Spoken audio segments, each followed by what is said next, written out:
Hi, welcome to our channel where we share the most intriguing stories. Some neighbors borrow sugar, others borrow tools. Mine tried to steal my land. What started as a casual offer to buy my property turned into a full-scale war, fraud, threats, sabotage, even a forged deed. But Todd Watson underestimated me. This was my land, and I wasn't about to let him take it. Owning land is something that brings a quiet kind of pride. It's not just dirt and trees, it's security, legacy, and potential. That's how I always saw my 4 acres of land, nestled right outside the small town of Clearwater, Texas. My father left it to me when he passed away, and though I hadn't developed it yet, I always knew I would. Maybe I'd build a workshop, plant an orchard, or even put up a small guest house. Until then, it remained a peaceful, untouched stretch of forested land, sitting between my home and the main road. For years, the land had been left undisturbed until Todd Watson moved in. Todd was one of those overconfident, overly friendly types, the kind of guy who smiles too wide and talks too much. He had recently bought the house across the road, a 2-story modernized farmhouse with a freshly paved driveway and a garage large enough for 3 cars. From what I gathered, he was a real estate developer, someone who flipped houses and saw property not as a home, but as an investment, the kind of guy who didn't appreciate land unless it was making him money. Our first real conversation happened one afternoon when I was mowing the grass near the edge of my property. Todd strolled over, hands in his pockets, wearing a smug grin that immediately put me on edge. "Hey there, neighbor. You're Matt, right?" He extended a hand, which I shook briefly. "Yeah. That's me. I gotta say, you've got a beautiful stretch of land here." His eyes scanned the property like a hunter sizing up prey. "But man, it's just sitting here. Ever thought about putting it to good use?" I wiped sweat off my forehead with the back of my hand. "I've got plans for it." "Oh yeah? What kind of plans?" His smile widened, but there was something behind his eyes that made me uneasy. "Not sure yet," I admitted, pushing the mower forward a few inches. "Thinking of a workshop, maybe a garden." Todd chuckled and shook his head. "That's a shame. I was hoping you'd be open to selling it. I'm looking to build a little guest house for the weekends. Nothing big, just a cozy little place. You're not really using it anyway, right?" I didn't like the way he said it, like he was already picturing the land as his. I kept my voice calm. "Not interested in selling?" Todd's grin faltered for just a second before he regained his usual charm. "Aw, come on, Matt. Everything's got a price."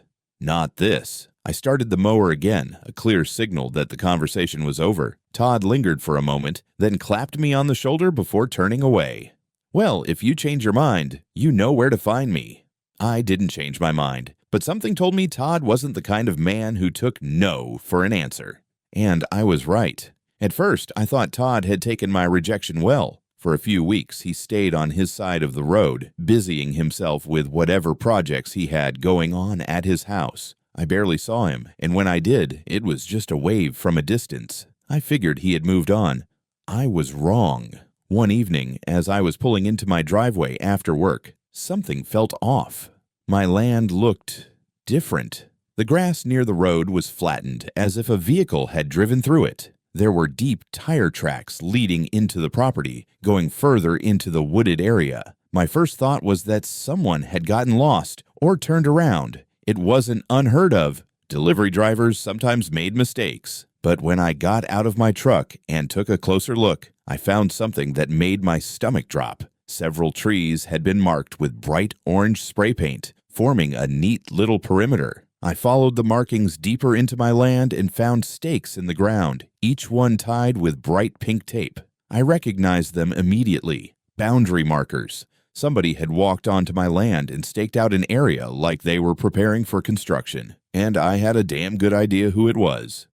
I stormed across the road to Todd's house and knocked on the door. A few seconds later, he opened it, smiling like we were old friends. "Matt, what's up, buddy?" I didn't waste time with pleasantries. "You know anything about tire tracks and boundary markers on my property?" His smile barely wavered. "Oh, that. Yeah, I had my surveyor take a look at the land, just out of curiosity." I stared at him. "Curiosity?" Todd shrugged. "I was just checking if the property lines were where I thought they were. You know, making sure everything's accurate. No harm, no foul." I clenched my jaw. You sent someone onto my land without asking me." His expression turned mockingly apologetic. "Well, I would have asked, but I figured you wouldn't mind. I mean, it's not like you're using it." That set me off. "Todd, I don't care what you figured. This is private property. Stay off of it." He held up his hands like I was overreacting. "Relax, man. It was just a survey. I didn't bother arguing. I just turned around and walked back to my house, my pulse pounding in my ears. That night, I pulled up the security camera footage from my driveway. Sure enough, Todd had driven a black SUV onto my land 2 days ago, leading a team of 2 surveyors who spent hours taking measurements and planting those stakes. I deleted the footage from my phone, but I saved it to my hard drive. Something told me I was going to need proof sooner or later, because I had a bad feeling this wasn't over. I should have expected things would escalate, but part of me still hoped Todd would back off after I made it clear he wasn't welcome on my land. Maybe he was just one of those pushy guys who didn't understand boundaries. Maybe he'd move on to some other real estate scheme and leave me the hell alone. I was wrong. Again. One Saturday morning, I woke up to the unmistakable sound of heavy machinery. The low, guttural growl of an engine rumbled through the air, followed by the high-pitched whine of a saw slicing through wood. It was coming from my land. I was out the door in seconds, heart pounding, running toward the noise. And when I broke through the tree line, I felt my blood turn to ice. A yellow backhoe was plowing through my property, knocking down bushes and digging into the earth. A crew of workers was already busy clearing a section of land, chainsaws buzzing as they cut down trees. My trees. My freaking land was being torn apart right in front of me. I stormed toward the workers, waving my arms. "Hey, stop! Get the hell off my property!" The nearest worker shut off his saw and turned, looking confused. Behind him, others started hesitating, some pulling off their gloves and lowering their tools. Then I saw him, Todd, standing beside a silver truck, hands in his pockets, wearing sunglasses and that same smug grin that I was beginning to hate. He strolled toward me like he had all the time in the world. "Matt, you're up early." He gestured toward the work crew. "Figured I'd get a head start on things." I couldn't believe what I was hearing. A head start on what? "This is my land, Todd. What the hell do you think you're doing?" He didn't even flinch. "Look, I know you're attached to this place, but let's be real. You're not using it. I just thought I'd—" "You just thought you'd steal it." His grin didn't even waver. "Matt, relax. I'm not stealing anything. I just moved ahead with the plans for the guest house. Trust me, once it's built, you'll love how it blends into the area." I was so furious I could barely speak. "This is my land, Todd. You had no right to touch it." He sighed dramatically. "Look, I knew you'd be stubborn about this, so I went ahead and handled the paperwork. I'll send you the new deed transfer later this week." I took a step closer, my hands clenched into fists. "What the hell are you talking about?" Todd reached into his pocket and pulled out a folded piece of paper. He held it up between 2 fingers. "Had a little chat with the folks at the county office. Turns out this land might not have been recorded properly in your name, so I fixed that." I snatched the paper from his hand and scanned it. My name was gone. His was in its place. I couldn't breathe. "You forged this," I said, my voice dangerously low. Todd tilted his head. "Now that's a serious accusation, neighbor." I looked up at the workers who were now watching us carefully, sensing the tension. Todd cleared his throat and turned back to them. "All right, boys. That's enough for now. Take a break." I watched them pack up their tools, but I wasn't fooled. Todd was backing off for now, but only because he didn't want witnesses for whatever he planned to pull next. I gritted my teeth. "If you don't stop this, Todd, I swear." He held up his hands. "Whoa, easy there, Matt. No need for threats. We're just working things out neighbor to neighbor." Then, with a final patronizing smile, he turned and walked away. I stood there, gripping the forged document so tightly that my fingers ached. This wasn't just some boundary dispute anymore. Todd was trying to steal my land, legally, and I wasn't about to let him get away with it. I spent the rest of the day pacing my house, the forged document burning a hole in my hand. My land, my father's land, and Todd had the audacity to rewrite history and slap his name on it, like he could just claim whatever he wanted. I needed to act fast.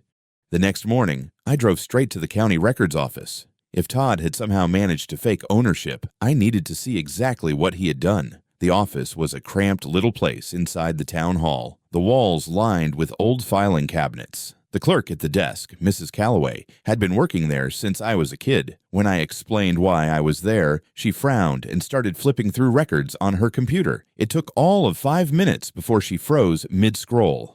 "Well, that's strange." "What is it?" I leaned in. She turned the monitor toward me. There it was, an official transfer of ownership document listing Todd as the owner of my land. It had been filed just last week. "No," I said, shaking my head. "That's impossible. I never sold my land. I never signed anything." Mrs. Calloway clicked through more screens. "The document says it was transferred through a quiet title claim." My stomach dropped. A quiet title claim was a legal loophole people used when ownership of a property was unclear or disputed. If someone filed for it and the original owner didn't challenge it in time, the land could legally be transferred, and Todd had used it against me. "This has to be fake," I said. "I want to see the original paperwork." Mrs. Calloway nodded and walked to the back room. She returned with a manila folder, laying it on the counter between us. I flipped it open, and there, staring back at me, was a signature that looked just like mine. My hands clenched into fists. "This is forged." Mrs. Calloway looked uneasy. "You'll have to take that up with the county office supervisor, but I'll be honest with you, Matt. If this went through legal channels, it's going to take a court order to reverse it." I stormed out of the office, rage simmering in my chest. I had two options. 1. File a lawsuit, which could take months or even years to fix. 2. Confront Todd and make sure he understood that I wasn't rolling over. I chose the second option. That evening, I walked across the road and pounded on Todd's door. He answered with a smirk like he had been expecting me. "Matt, you've finally come to congratulate me on my new property." I shoved the folder of forged documents against his chest. "You think you can fake a title and I won't do anything?" Todd sighed, rolling his eyes like I was being dramatic. "Matt, you're taking this way too personally. It's just business." "Business?" I snapped. "You forged my damn signature." Todd laughed. "No, I didn't. But even if I did, who's going to believe you? Paperwork's already filed. You'd need a lawyer, a court order, and a whole lot of money to fight it. You really want to go through all that trouble?" My fists itched to wipe that grin off his face, but I knew that wouldn't help me. Instead, I stepped closer, lowering my voice. "This isn't over, Todd." His grin widened. "Oh, I know." I turned on my heel and walked away, my blood boiling. Todd thought he had me cornered, but I wasn't going down without a fight. Todd had drawn the battle lines, and now it was all-out war. The next morning, I called my lawyer, David Carter, a no-nonsense type who had dealt with real estate disputes before. After explaining everything, he didn't even hesitate. "Todd forged your signature, manipulated the system, and tried to use a quiet title claim against you," David said firmly. "That's fraud. We'll file an injunction and put a legal hold on the land while we fight this in court." I felt a small sense of relief. At least now Todd couldn't legally build anything. But that didn't mean he was done screwing with me. That night, I was woken by a loud crash outside. I grabbed my flashlight and stepped onto my porch. My fence had been smashed in. Wooden planks shattered across the ground. My security camera caught movement near the tree line, but whoever had done it was already gone. I checked the footage the next morning. A figure in dark clothes and a ski mask had driven a truck straight through the fence before speeding off. License plate conveniently covered. I didn't need a detective to tell me who was behind it. The intimidation only escalated from there. Anonymous notes started appearing in my mailbox. "Drop the case, it's not worth it." "You don't want trouble, do you?" My water line was mysteriously cut. Had to pay out of pocket to get it repaired. My truck's tires were slashed, all 4 of them. At 2 in the morning, I filed police reports, but there was no direct evidence tying any of it to Todd. He was careful. Too careful. Then came the worst part. One night, as I was closing up my workshop, I caught a glimpse of movement near my backyard. Someone was standing just beyond the tree line, watching my house. I turned my flashlight toward them, but they vanished into the dark. I wasn't just being harassed anymore, I was being hunted. I stormed over to Todd's house the next morning. This time, I didn't knock. I pounded on the door until he answered. Todd looked almost bored, sipping coffee in a silk robe. "Matt, buddy, you keep showing up like this. People might start thinking we're friends." I took a step forward, my fists clenched. "Cut the intimidation crap, Todd. I know what you're doing." His eyes glinted with amusement. "Oh, and what exactly am I doing?" "The fence, the threats, the break-ins. You're not scaring me off." Todd took another slow sip of coffee. Then, with a smirk, he leaned in slightly. "You ever think about how easy it is for people to disappear?" he said quietly. "Happens all the time in places like this." My blood ran cold. This wasn't just a land grab anymore. This was a threat to my life. I wasn't afraid of Todd, but I'd be a fool not to take his threat seriously. A man like him, a manipulator, a con artist, a thief, was dangerous when cornered. But I wasn't backing down. Not now. My lawyer, David Carter, moved fast. Within days, we filed an emergency injunction to freeze Todd's fraudulent land claim. That meant he couldn't sell, build, or do anything with my property while the case was in court. Todd must have seen the paperwork because the very next day, he sent his own lawyer, some slick, expensive-looking guy named Mark Waller, to negotiate. "Let's be reasonable, Mr. Rivers," Waller said smoothly. "Dragging this through court will be expensive for both of you. Why not work out a settlement?" I leaned back in my chair. "You mean, why don't I let Todd get away with theft?" Waller smiled like he was talking to a child. "It's not theft, Mr. Rivers. There was a simple misunderstanding in the title transfer." I slammed my hand on the table. "Cut the crap. Todd forged my signature, and when I prove it in court, he's going to prison." That wiped the smile off Waller's face. He stood abruptly, grabbed his briefcase, and left. I had rattled them. That meant I was winning.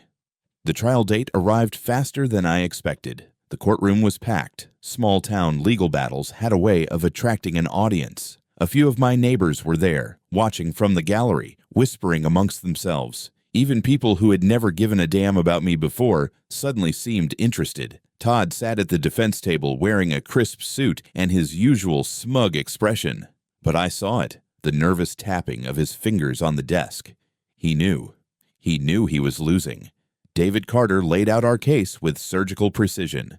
The original deed with my father's signature. The fake deed Todd submitted, complete with a forged version of my signature. The security footage showing Todd trespassing, clearing land, and attempting to build illegally. The false quiet title claim, which was processed suspiciously fast, thanks to a bribed county clerk. Then came the final blow.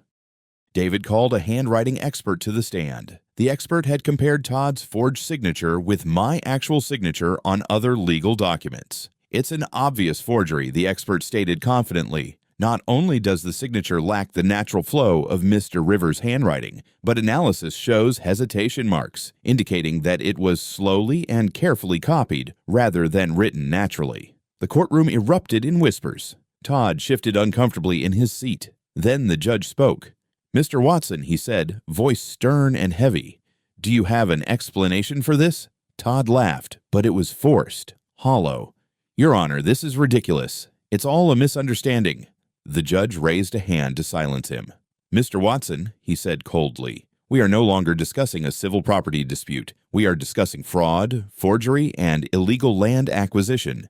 Do you understand the gravity of these charges?" Todd's lawyer tried to intervene, but it was too late. The judge turned to the prosecutor. "Given the overwhelming evidence, I am ordering an immediate investigation into Mr. Watson's dealings, as well as the involvement of the county clerk's office." My heart hammered in my chest. This wasn't just about my land anymore. Todd was about to go down hard. The moment the judge announced an official investigation into Todd's fraudulent land grab, the smirk finally vanished from his face. His lawyer, Mark Waller, quickly requested a recess, probably hoping to regroup, but the judge wasn't having it. The case was already crumbling beneath them. Over the next few weeks, the investigation moved fast. The county clerk, the same one who had mysteriously approved Todd's false title transfer in record time, suddenly found himself facing charges of bribery and falsifying official records. Under pressure, he flipped on Todd, admitting that Todd had paid him off to push the fraudulent claim through.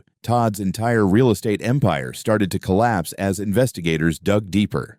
Turns out, my land wasn't the first he had tried to steal. A couple on the other side of town came forward with a suspiciously similar story. His development deals were shady as hell. Some properties were bought using forged approvals, and a few more were tied up in lawsuits.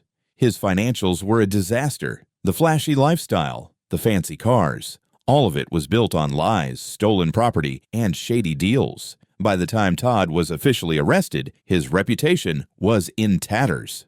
Then came the final nail in his coffin, the Homeowners Association meeting. Now I never cared much for the HOA. I paid my dues, followed their rules, but mostly stayed out of their business. Todd, on the other hand, had always thrown his weight around, acting like the HOA existed to serve him. So I'll admit, I enjoyed watching his downfall. At the emergency meeting, the HOA board gathered in the clubhouse, packed with neighbors who had once laughed at Todd's jokes and attended his backyard parties. Now they wouldn't even look him in the eye. The HOA president, a no-nonsense woman named Linda Monroe, cleared her throat and spoke firmly. Due to the overwhelming evidence of fraudulent activities, illegal land acquisition attempts, and unethical behavior, we, the Clearwater Homeowners Association, hereby vote to expel Todd Watson from this community. A murmur spread through the crowd. Then someone said, "Seconded." And just like that, the vote passed unanimously. Todd shot up from his chair.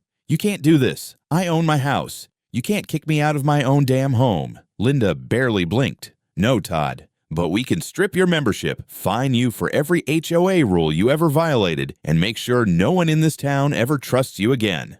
Todd stormed out, slamming the door behind him. It was over, or at least, it was for me. For Todd, his real battle was just beginning. The day Todd Watson was hauled off in handcuffs, I stood at the edge of my land, staring at the damage he had left behind. Felled trees, torn up ground, a half-dug foundation that was supposed to be his guest house. It looked like a battlefield, but it was still my land. And now, it was officially mine again. The court ruled in my favor, completely voiding Todd's fraudulent title transfer. He was charged with real estate fraud, forgery, and bribery, and he was looking at a serious prison sentence. His assets were frozen, and his house, the one across the street from mine, was seized to help cover the damages and legal costs. One morning, as I drank my coffee on my porch, I watched as a bank representative placed a foreclosure notice on Todd's front door. Within weeks, the house was put up for auction. Todd was gone. For good. The neighborhood breathed easier without him. The HOA, desperate to clean up its reputation, started making real changes. Actual transparency, fewer ridiculous fines, and stricter rules against people like Todd abusing the system. As for me, I finally got to do what I had always planned. I cleared the mess Todd had left behind, replaced my broken fence, and planted new trees where he had cut them down. Then I got to work building my workshop just like I'd wanted from the beginning. One evening, as I packed up my tools, my closest neighbor, Jim, walked over with a couple of beers. "Damn shame about Todd," he said, handing me a bottle. "But I'll be honest, Matt, I was rooting for you the whole time." I smirked. "Could have said something earlier." Jim chuckled. "Didn't need to. You had it handled." I took a sip of my beer and looked out over my land. It had been a long, exhausting fight, but at the end of the day, I stood my ground. And I won. No one would ever take this land from me again.